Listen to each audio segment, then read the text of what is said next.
अच्छा जी, आपका नाम? मेरा नाम बशीर है,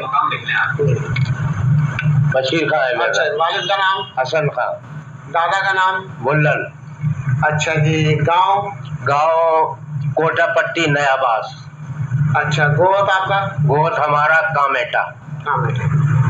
अच्छा, ये बताइए कि आप ये कोटा पट्टी क्यों कहलाते हैं? कोटा पट्टी इसलिए कहलाती है कि वैर की एक पट्टी है कोटा पट्टी। अच्छा। एक कोटा पट्टी, एक झाट पट्टी, एक हैंगन पट्टी, एक पुरिया पट्टी और एक लाजन पट्टी। 5 पट्टी गद्दियों की थी वैर में। नहीं तो आप तो फासले पर रहते थे ना? मतलब नहीं, कोई फासला नहीं था। वैर से कितने दूर थे? बस जैसे समझो 4 खेत ज्यादा से ज्यादा, गढ़ के बाहर, कोट के बाहर, जहाँ कोट शहर का खिंचा हुआ था उससे बाहर। अच्छा, तो आप मतलब ये है कि इसलिए गांव का आपका नया बात हुआ? गांव को मतलब ये जैसे शहर में से आप बाहर निकल गए तो उसका हो गया नया बास। हाँ। यानी नई आबादी। ये हुआ। और वैसे शहर में गैर के अंदर जो शुमार थी वो कोटा पट्टी। अच्छा, इस वक्त कितनी उम्र हो गई आपके? इस वक्त कम से कम 65 साल, 65-66 साल तो होगी तकरीबन। 70 साल के? अरे 70 साल रहते भाई, क्या 70 तो हो गई। हाँ चलो 70 सही। अच्छा, अब आगे चलिए। पाकिस्तान बना जब? हाँ, जब कितनी उम्र थी पाकिस्तान बना आपकी उम्र? पाकिस्तान बना था उस वक्त 20-22 साल की तो उम्र होगी, कम से कम, ज्यादा ही भले हो, कम नहीं। अच्छा, ठीक है। 3 साल हो गए थे ब्याह हुए, 3 साल है ना। अच्छा जी, अब ये बताइए, आप बगैर किसी का लिहाज किए अपनी मर्जी के मुताबिक, कोई किसी का लिहाज कोई सुनने उस बात नहीं कि हमारी बिरादरी का नाम क्या है, अपनी मालूमात? हमारी बिरादरी का नाम अपनी मालूमात के मुताबिक गद्दी है। अच्छा, कहाँ, पाकिस्तान में या हिंदुस्तान में? हिंदुस्तान में भी गद्दी मौजूद है और पाकिस्तान में भी गद्दी मौजूद है। अच्छा, तो फिर यहाँ गद्दी पठान जो कहला रहे हैं? ये गद्दी पठान कहला रहे हैं, वो चाहे पठान कहला ले या सैयद कहला ले। अच्छा, हम तो गद्दी है। आप कभी नहीं पठान कहलाते? नहीं, हमने तो आज तक जहाँ जहाँ सर्विस करी है वहाँ अपने आप को राजपूत लिखाया या गद्दी दिखाया। अच्छा, तो क्या आपके राय के मुताबिक गद्दी राजपूतों से ताल्लुक रखते हैं? हमारे ख्याल के मुताबिक गद्दी राजपूत से ताल्लुक रखते हैं। अच्छा, आपकी जमीन आई? हाँ, जमीन आई। कितनी? अब ये तो पता नहीं, नूर के पास मेरा ख्याल 4-5-6 एकड़ आई। अच्छा जी, आज 20 मई 1992 Korangi Karachi number 2। Karachi number 31, Korangi number 2 और कराची नंबर 31। अच्छा जी। अच्छा, कितना टाइम हो गया आपको कराची में बैठे हुए? कराची में बैठे हुए तकरीबन मेरा ख्याल है 51-52 से समझ लें आप यही। अच्छा, अब इस वक्त आपके गांव के कितने घर हैं यहाँ पर? हमारे गांव के तो यहाँ कराची? 2 कराची में 2 भाई तो हम यहाँ हैं। अच्छा, और 2 काले कुल पे 4 और 3 7 और 1 8। अच्छा, 8-9 घर है और क्या देखा है जी। रसीद तो मिल लो। हाँ, एक रसीद और 9 या 10 घर है हमारे कोटियान के यहाँ। अच्छा, अब ये जो पठान का लफ्ज है, आपकी राय के मुताबिक इसको खत्म करना चाहिए? हमारी राय के मुताबिक तो हमने उन पढ़े लिखे लड़कों से भी ये कहा था कि इसको खत्म करें आप। अच्छा, ये जो नई तंजीम उठी है ना जी, इनसे भी हमने ये कहा था कि ये इसको खत्म करके अपनी असलियत पे आओ। इंडिया में डोड़ा गया, पाकते गया। अच्छा, और वैर गया, समराए गया, मोरदे गया। अच्छा, अजनौली गया। बाजोली में 1 घर था तो वहाँ नहीं कितने घर आबादी होगी अपनी? और ओडोले में तो बीच खेत गया। खानुआ, अरे भाई खानुआ और ओडोला, कुंदेर सब तकरीबन सारे गांव में। नारोली नहीं गया क्योंकि वहाँ नारोली में कोई है। अच्छा, आप अभी बता रहे थे कि भगोरे का गोत और आपका एक ही? जी। अच्छा, भगोरे का मतलब क्या? कामेट है ये। अब कब बताया आपको? जी, ये बैठा है ना और इसको पूछ ले हो। अच्छा, सन 47 का जब वाक़या हुआ था उसमें ये वाक़या हुआ कि पहले तो हम लोग देहाती थे, हमको ये पता ही नहीं था कि पाकिस्तान क्या बना। और जब हमारे ऊपर पाकिस्तान बनने से पहले ये खुल्लड़ हुआ, उसमें वो लोग भी इस पे ये मुत्तफिक रहे कि भाई इनको वैसे ही भगा दिया जा रहा है।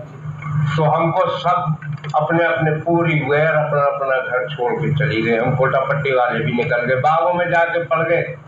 शाम हुई तो उन्होंने सारों को इकट्ठा कर लिया और इकट्ठा करके सबको किले में बंद कर दिया। उनने कहा जी वो खानू अभी शुद्धि हो गया और वो नारौली भी शुद्धि हो गई, तो वो कुंदेर भी शुद्धि हो गई और तुम तो हमारे अपने भाई हैं। हिंदुओं ने घेर लिया, हिंदुओं ने किले में ले लिया, हिफाजत में सारे इकट्ठे कर लिए।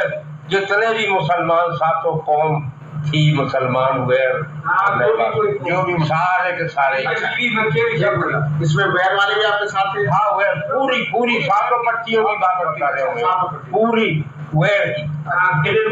किले में सबको बुला लिया गया और फिर उन्होंने यह अफवाह छोड़ा कि वो भी शुद्धि हो गया और वो मार दिया और आज उस गांव में आग लगा दिया, आज उसमें कर दिया। इस तरीके से अफवाह करी जो हमारे बुजुर्ग थे। उनने कहा भाई अब क्या करें। उनमें हमारे मौलवी साहब भी थे जिनको पंगा मुल्ला कहते थे, जब बतासे वाले। उन्होंने कहा भाई जान बचानी है तो बचा लो, जैसा ये कहते हैं वैसा ही कर लो। तो सारे मुत्तफिक हो गए कि चलो भाई हम तो शुद्धि हो जाएगा। तो उस वक्त सारे आदमियों को शुद्धि किया, जितने भी मुसलमान थे, जितने फकीर लोग सबके और जो भी मुसलमान थे, गद्दी वगैरह सब, गद्दी कौम तो थी पूरी है, सारे ऐसे किया। तरीका बताइए क्या? हाँ, अब उन्होंने किया क्या कि कहने लगा आप शुद्धि हो जाए, तो फौरन ही गाड़ी भेज इतला कर दी भरतपुर, वहां से साड़ी आ गई, औरतों को साड़ी दे दी और हम लोगों के सबके सर पे चुटिया लगा दी और अड्डे में जनाब ठंडियाई बनाई, जो ये गद्दियों ने तमाम हिंदुओं को वो ठंडियाई पिलाई। उसके बाद में सब अपने अपने घरों पे आ गए। उसके बाद में क्या होता है कि जो हमारे जानवरों को कोई गुजर ले गया, कोई मैना ले गया, कोई जाट ले गया, वो सारे के फिर दोबारा वापसी का ऑर्डर कर दिया कि इनके जानवर वापसी ले लो। आगे तो हमारे ही हो गए, ये तो अब हमारे ही हो गए। सबने कोई जानवर वापस आए, कोई नहीं भी आए, सबको वापस ले लिया। उसके बाद में क्या होता है कि अब तमाम चरी छोरी जितनी भी थी औरतें वो इधर उधर करती कि भाई ऐसा है कि निकाल दो यहाँ से तो बेहतर है। कुछ दिन छले आदमी रहे तो अमन अमान होने लग गया, फिर खेत वेत बोने के लिए लग गए। जब सन 47 का जब दौर आया तो उस वक्त तो रमजान शुरू हो गए थे। रमजान शुरू हो गया, रोजा तो कोई रख ही नहीं सके। इनको ये पता लग गया कि इनके यहाँ आना जाना जो है दीन का, ये भी सही मायने में हिंदू नहीं हुई। फिर इनकी एक त्योहार आता जन्म 8 भादों के महीने में, उसमें एक हुल्लड़ मचाया फिर इन्होंने दोबारा। उस पहले हुल्लड़ में 2-3-4 आदमी हमारे शहीद हो चुके थे। रहीमा पहलवान है, सोमपाल मेंबर है, एक वो ये याकूब मेंबर का वालिद चांद खां है, अहमद था, ये फतेह खां और समद खां का भाई। मतलब 4-5 आदमी शहीद हो गए थे। रहीमा कनेरा था, 6-7 आदमी थे तकरीबन। पहले वाले हुल्लड़ जो कितने तकरीबन कितने महीने? मेरा ख्याल है जेठ के महीने हुआ, जेठ से बैसाख का साल सामन 3 महीने पहले। 3 महीने पहले जी, जेठ 4 महीने पहले समझ जी। हाँ, जून। उसके बाद में फिर वो जन्म 8 जब आई तो एकदम वैर पे एक चढ़ाई कर दी। उसमें से जैसे जिसकी जान बचाई जाए बचाए। अब हमारी पट्टी पे जब नंबर आया तो हम तो क्योंकि घर से बाहर थे ना, वहाँ एक हिंदू ने हमसे आके कही कि भागा जाए तो भागो वरना कटा उड़ रही है। तो हमने क्या काम किया कि जितने भी हमारे गांव में सारे ही मुसलमान थे वो सब एक तरफा होके, और उस वक्त हमारे साथ में कासम लेचोरिया और हसन का लेचोरिया और एक और 3 आदमी थे। वो मेहताब को फिरने के लिए आए। मेहताब का भी इंतकाल उसी टाइम पे हो गया था, वो भी शहीद हो चुका था पहले, मेहताब और गुलाब का। तो वो वहाँ से लेचोरे से उसके लिए मिलने के लिए आए। अरे बोला यार वैसे ही मरे जा रहे तुम, और वहाँ तो इतला मिल गई जैसे जो था वैसे कि वैसे ही निकला, भाग लिए। फिर हमारे रायपुर एक गाँव गुजरों का था, वहाँ हमने उनको बैल शैल बांधे। हमने कहा भाई हमें तुम किसी सूरत से जहाज पहुँचाते हो। जहाज एक गुजरों का गाँव था। एक दफा वो मीटिंग हुई थी, कहने लगा अगर ऐसा हो तो तुम मेरे पास आ जाना। तो हमारी पूरी पट्टी जाज गई और जाज से फिर बलमगढ़ या दूसरा एक गांव था, वहां से जाने के लिए धार जा रहे थे। उन्होंने कहा ये गद्दी तुमने यहाँ कहाँ बसा रखे? वो बेचारा वो गया, उसके साथ में एक आदमी और गया। तो रात हम पहले तो जहाज में पहुंचे पूरी रात, जिसमें वो शहजादा भी मर गया, उसकी वालदा के चलते चलते बच्चा भी पैदा हुआ और उसको बच्चे को गोद में लिया। उस औरत को भी कंधों पर पानी बरस रहे थे। अगर पानी ना बरसते तो हो सकता है कि हम सूरत तक भी नहीं पहुंच सकते। वो पानी ने यूँ समझो कि हमारी जान बचाई। फिर जहाज से हम सूरत गए और सूरत जब शाम को पहुंचे तो वो तो खैर बात करके चले गए कि भाई रेलवे स्टेशन आ गया। तो उन्होंने क्या काम किया, स्टेशन मास्टर ने कहा आप यहाँ नहीं रुके, अगर यहाँ रुक गए तो आपको हम जवाबदारी नहीं करते। तो वहां से फिर हिंडौन गए। हिंडौन जाके फिर रात को गाड़ी आई तो सुबह हम डोड़ा में पहुंचे और डोड़ा से फिर हम वहाँ चले गए उसमें भोपाल से फिर बम्बई गए, बम्बई से फिर हम यहाँ कराची पाकिस्तान में। अब थोड़ा सा घटना में बात हो रही जी। जब आप वहाँ से निकले थे जी आमिर बाबा जी, तो उस वक्त कोई आदमी तो आपका शहीद नहीं हुआ? नहीं, अच्छा, कोई हमारा आदमी कोई शहीद नहीं हुआ, बल्कि रास्ते में हमें रोक लिया गया। अच्छा, तो इसका मतलब छीना चाहती? हाँ, ये पीपर हेरे से जब हम बाहर निकले, पीपर हेरा साइड में रह गया था, उसकी बराबर से हम जब निकल के गए तो वो कन्नू गुजर से कही कि गद्दियों से तुमने कितने पैसे रिश्वत के लिए जो इन्होंने लेके जा गया। और वो एक जवान का धनी था, उसने ये वायदा कर लिया था कि अगर ऐसा नहीं होगा तो मैं तुम्हें कहीं ठिकाने से पहुंचाऊंगा। वहाँ से मतलब वहाँ फिर हमें घेरा दे लिया और घेरा दे लिया, वो जा रहे थे सब जाने के लिए। अब हमने कहा मरना तो है ही।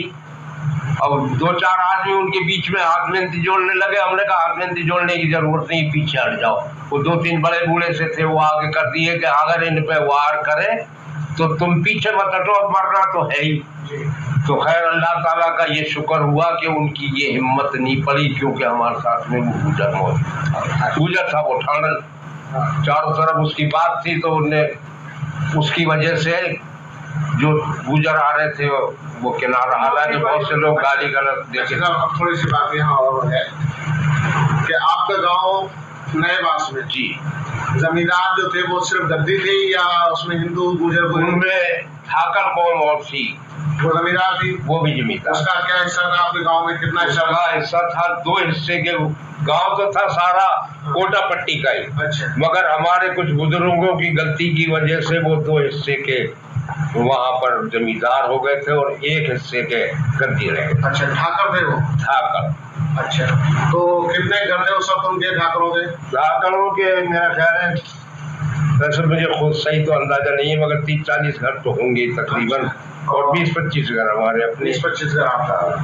अच्छा, तो जमीन का रकबे का मालूम हो सकता है कितना? नहीं, रकबे का तो खैर मुझे सही मालूम नहीं है, क्योंकि उस वक्त इन चीजों से कोई लगाव नहीं काम होता था। वैसे 20 विषय का काम होता था, मगर अब 20 विषय में पता नहीं कि गद्दियों पे कितना कहलाता था। 100 बीघे का एक विषय कहलाता था, 100 बीघे का।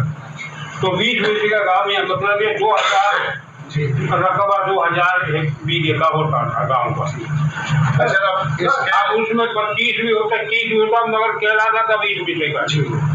अच्छा, आप तो मतलब ये 2 ही तो मतलब वहाँ पर। अच्छा, आप ये बता सकते हैं वो ठाकर में बैठे थे तो उनका ठाकरों को गोद वगैरह आपको मालूम है क्या गोद था उनका? नहीं, उनका सही मायने में हम बात नहीं, क्योंकि उस वक्त छोर मत की उम्र थी। इन चीजों से कोई वास्ता तो था ही नहीं। अच्छा, और जमीन वगैरह की क्या हालत थी आपके उस साइड पर? मतलब बागात वगैरह थे आपके? बागात भी थे और कुछ बारानी जमीन भी थी, कुछ चाही जमीन। अच्छा, नहरी नहीं थी? नहरी नहीं। राजा की माफिया बंदी थी वही हैदराबाद। अच्छा, दूसरी बात ये बताइए कि ये आपके यहाँ से गोठरा जो आबाद हुआ जी, ये कब और कैसे आबाद हुआ? ये वहाँ विसा ले लिया था। अच्छा, गोठरे।